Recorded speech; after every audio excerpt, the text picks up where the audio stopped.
What you are about to hear is an actual record of a psychiatrist interviewing a patient at a mental institution.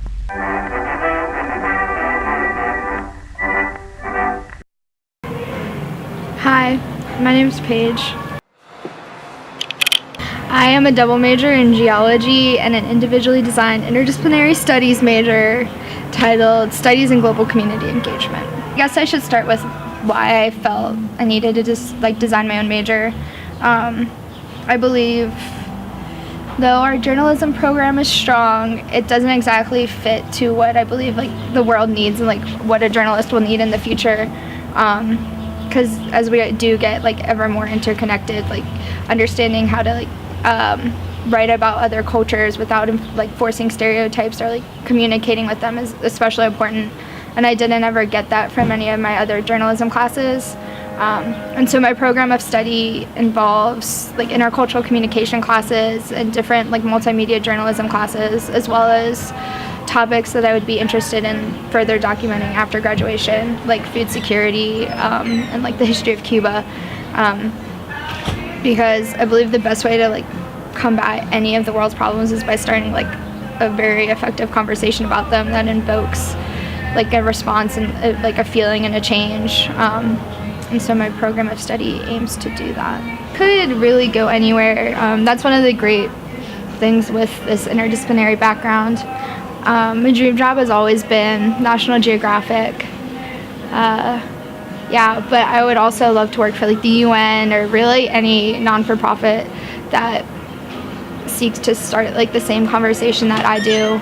I'm flexible and want to change anything. I went to Cuba last May with an IDS and dance music class called Rhythm and Revolution, and that was unbelievable. I don't know exactly what I expected to happen when I went to Cuba, but more definitely happened, or it just wasn't exactly what I imagined, and for that I'm grateful, I guess. As a kid, we traveled a lot within the country.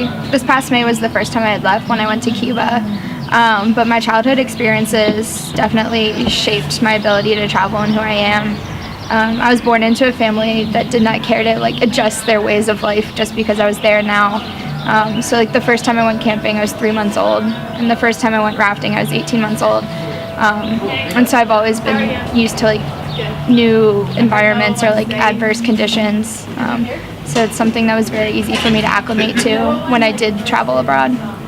Well, I know that there's so much to see besides my immediate surroundings, and what I have seen I always love more and more.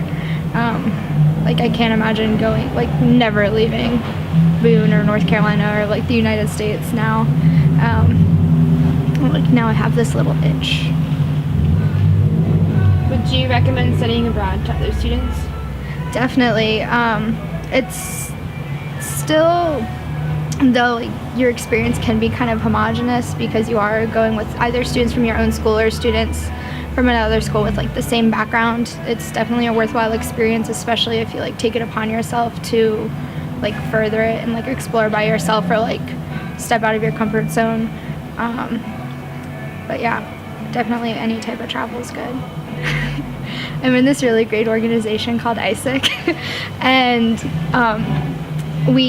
though we love study abroads, we also we have a 6-week minimum on all of our programs, because we believe it takes that amount of time for you to get acclimated or actually truly be able to learn from a culture or any type of people. And it's all self-driven, so there's no planned itineraries or anything like that, and it's very organic, and you actually get to live with people from all around the world, so you're not just in one country at a time or experiencing just that one culture. It's 10 at once, and it's a great experience. Where do you hope to travel to in the future? Ooh, next on my list would definitely be Argentina or Morocco. ISIC right now actually just partnered with the UN, and we've come up with a really cool 6 for 10 week program based on the Sustainable Development Goal number 10, which is reduced inequalities. And so the projects in Morocco I'd be interested in would be journalism for cultural awareness, combating Islamophobia in America and stuff like that. And the Argentina one would be reducing education inequality. and like working with little kids so that they have the ability to like move past and break through that glass ceiling.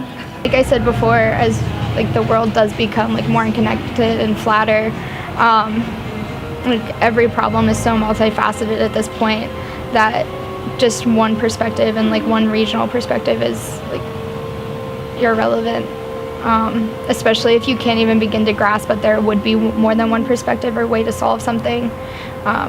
You put yourself at a real disadvantage when you don't travel, or at least like open to those new ideas.